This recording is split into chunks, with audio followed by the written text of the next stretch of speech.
ప్రభుత్వం అధికారంలోకి వచ్చే కాలం పూర్తయింది. మనము ప్రొద్దుటూరు నియోజకవర్గానికి చెప్పిన హామీలను నెరవేర్చాల్సిన దిశగా సమీక్షలు, సమావేశాలు జరిపినాం. కొన్ని కార్యాచరణ మొదలైతా ఉంది. ఇందులో భాగంగా ఎమ్మెల్యే గారు నాన్నగారితో మున్సిపల్ ఆఫీస్‌లో సమావేశాలు జరిపినారు. దాని తర్వాత నేను కూడా 2, 3 సార్లు ఇంజినీరింగ్ డిపార్ట్మెంట్ తోటి కొన్ని సమీక్షలు చేసినాం. దానికి ముఖ్యమైన విషయం ఏంటిదంటే, ప్రొద్దుటూరుకు ఆల్రెడీ మనం ఒక డ్రైనేజ్ వ్యవస్థను మెరుగుపరచాలా, శాశ్వతంగా ఒక పరిష్కారం తీసుకురావాలనే ఉద్దేశంతో ఇది ఒక ఎన్నికల హామీగా ఇచ్చినాము. దాన్ని నెరవేర్చడానికి ఇప్పటి నుంచే చర్యలు తీసుకోవాలని చెప్పి నిర్ణయించడం జరిగింది. దానికోసం మున్సిపల్ ఆఫీస్‌లో సమీక్ష మొదలుపెట్టాము. ఆల్రెడీ డ్రైనేజ్‌కి కాంట్రాక్ట్ వర్క్ పిలిచారు. కాంట్రాక్ట్ వర్క్ పిలిచినారు కాబట్టి దాన్ని ఆల్రెడీ 136 కోట్లతో పిలిచినారు. అది సమగ్రంగా ఉందా లేదా అనేది ఒకసారి చెక్ చేసినాము. ఇంతకుముందు మున్సిపాలిటీ పదవీ కాలం జనరల్గా జరుగుతూ అంటే ఎక్కడైనా ఒక డ్యామేజ్ జరుగుతుంటే అక్కడ కాలువ లేదు అంటే ఆ చిన్న స్ట్రిప్ మాత్రం 60 లక్షలు 70 లక్షల రూపాయల వాల్యూ అయినా ఆ స్ట్రిప్ తయారు చేయడము, ఆ స్ట్రిప్ మళ్ళీ ఇంకా ప్రీవియస్ దాంతో మ్యాచ్ కాకపోవడం, పాత దాంతో కలవకపోవడం వల్ల ఆ లెవెల్స్ ఈ లెవెల్స్ మ్యాచ్ కాకపోవడం వల్ల నీటిపారుదల సక్రమంగా జరగక ఎక్కడి నీళ్ళు అక్కడే నిలిపోతా ప్రొద్దుటూరులో డ్రైనేజ్ పూర్తిగా బయటకు పోయేదానికి అవకాశం లేక ఎక్కడికక్కడే నీళ్లు నిలబడతా చిన్న వర్షానికి కూడా ప్రొద్దుటూరు నీటిమయం అయిపోతూ ఉంది. దీనికి సొల్యూషన్ కావాలంటే 136 కోట్లతో సమీక్ష చేసినారు. దాన్ని సమీక్షిస్తే అయితే ఏంటంటే ఓన్లీ ప్రొద్దుటూరు మున్సిపల్ దీనికి మాత్రమే చేసినారు, మున్సిపల్ ఏరియాకి మాత్రమే. కానీ ప్రొద్దుటూరు మున్సిపాలిటీకి అనుబంధంగా సోమలవారి పంచాయతీ ఉంది, ఈశ్వరి నగర్, పెన్నా నగర్ ప్రొద్దుటూరు మున్సిపాలిటీలో కలిసిపోయినాయి. గోపురం పంచాయతీలో Bhagat Singh colony, Lingareddy Kotala, Bhagat Singh colony, housing board ఇవన్నీ కూడా ప్రొద్దుటూరు మున్సిపాలిటీలో కలిసిపోయినాయి. అదేవిధంగా కొత్తపల్లి పంచాయతీలో డిసిఎస్ఆర్ కాలనీ, ఈ టీచర్స్ కాలనీ ఇవన్నీ కూడా ప్రొద్దుటూరు మున్సిపాలిటీకి దగ్గరలోనే ఉన్నాయి.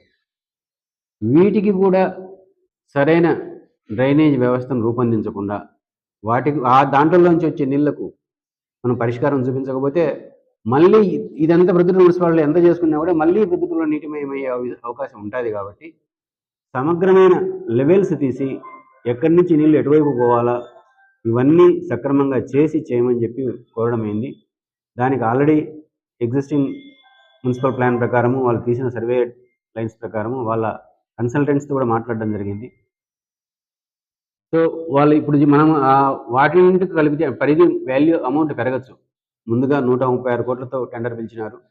మరి వీటన్నిటికీ ఇంకా కలిపితే అమౌంట్ పెరుగుతుందన్న క్వశ్చన్ వచ్చింది. అయినా అమౌంట్ పెరిగినా కూడా తప్పదు. ఎందుకంటే ప్రొద్దుటూరు రింగ్ రోడ్డుకు లోపల ఉండే మొత్తం ప్రాంతానికి ఒక డ్రైనేజ్ వ్యవస్థ తీసుకోకపోతే ఎప్పటికీ ఈ సమస్య పరిష్కారం కాదనే ఉద్దేశంతో మొత్తం అందరికీ కలిపి ఒక సమగ్రమైన ప్లాన్ను తయారు చేయమని చెప్పడం జరిగింది. కాంట్రాక్టర్ ఇతనే ఉండొచ్చు, లేకపోతే కొత్తగా మళ్ళీ క్యాన్సిల్ చేసి మళ్ళీ కొత్తగా టెండర్లు పిలిచినా కూడా ఇబ్బంది ఏం లేదు. ఏది జరిగినా మొత్తంగా ప్రొద్దుటూరుకి శాశ్వతమైన డ్రైనేజీ పరిష్కారం కావాలి, మురుగునీటి వ్యవస్థకు ఒక పరిష్కారం కావాలనే దాంట్లో చర్యలు తీసుకోవడం. ఈరోజు మొత్తం అంతా సర్వే కూడా చేసి చెప్పినాము. ఆ సర్వేల వర్లు ఇవన్నీ జరుగుతూ ఉన్నాయి. ఇది ఈ విషయంలో జరిగే పురోగతి అని చెప్పి తెలియజేయడం జరుగుతుంది. రెండవది, ప్రొద్దుటూరు కొత్త మార్కెట్ను ఒకటి మొదలుపెట్టినారు. దాన్ని కూడా పని నిలుపుదల చేసినాము. దాన్ని కూడా సమీక్షిస్తామనే ఉద్దేశంతో మాట్లాడినాం. ఆ విషయం కూడా తెలుసుకోవడం జరిగింది. వాళ్ళతో కాంట్రాక్టర్లతోనూ ప్లాన్స్ అప్రూవల్ చేసిన కన్సల్టెన్సీ వాళ్ళతో కూడా మాట్లాడడం జరిగింది. ఎవరు చేసినా అది పాత ప్రభుత్వం చేసిందని మనకు దాని మీద కక్ష లేదు, దాన్ని నిలబెట్టాలనే కోరిక లేదు. పాత ప్రభుత్వం చేసిన పాత మాజీ ఎమ్మెల్యే గారి ఆధ్వర్యంలో అది జరిగినా కూడా ఆ ప్లాన్ అయితే చాలా బాగుంది. అది దాన్ని ముందుకు తీసుకుపోయేదానికి నిర్ణయించినాం. అయితే దానికి కొన్ని మార్పులు చేయమని కూడా సూచించాం. ఎందుకంటే ఆ ప్లాన్లో మన ప్రొద్దుటూరు శివాలయం రోడ్లో కానీ ఆ చుట్టుపక్కల కొన్నిటికల వీధికి ఆ చుట్టుపక్కల పార్కింగ్ అనేది చాలా ఇబ్బందికరంగా ఉంటుంది. ఇది ప్రభుత్వ స్థలము, దాంట్లో కొంత మార్కెట్ వరకు పార్కింగ్ ఏర్పాటు చేసినారు. కానీ ప్రభుత్వ స్థలాలను ప్రైవేట్ స్థలాల్లో పార్కింగ్ పెట్టడం అనేది చాలా ఖరీదైన విషయం. కష్టం కూడా ఇప్పుడు ఆ ఏరియాలో మనకు స్థలాలు కూడా దొరకవు. ఇది ప్రభుత్వ స్థలంలో ఒక కొత్తగా చేసే కన్‌స్ట్రక్షను కాబట్టి అట్‌లీస్ట్ దీంట్లోనైనా కొంత పార్కింగ్‌కి అదనంగా మనం స్పేస్ కన్నా ప్రొవైడ్ చేయగలిగితే, ఆ ప్రాంతం అవసరమైతే మున్సిపాలిటీ నిధి వాళ్ళు దీన్ని ఒక పెయిడ్ పార్కింగ్‌గా వాడినా కూడా పర్వాలే. కొంత పార్కింగ్ కూడా సౌకర్యం ఉంటాదనే ఉద్దేశంతో మళ్ళీ దానికి అంటే దాంట్లో ఆ ప్లాన్‌లో కూడా ఎక్కువ అమౌంట్స్ పెంచకుండా, ఖరీదు పెంచకుండా మున్సిపాలిటీ మీద కానీ, ప్రభుత్వం మీద కానీ బర్డెన్ పెరగకుండా మినిమమ్ ఒక 2, 3 కోట్ల రూపాయల అదనపు ఖర్చుతో పార్కింగ్ ఏరియాను పెంచే అవకాశం ఉందని చెప్పి మనకు తెలిసింది. సో, ఆ విధంగా వాటిని మార్చి మళ్ళా డిజైన్స్ అప్రూవల్స్ అన్నీ తీసుకొని స్టార్ట్ చేయడం చెప్పమని ఆ కాంట్రాక్టర్‌కు, కన్సల్టెన్సీ వాళ్ళకు చెప్పడం జరిగింది.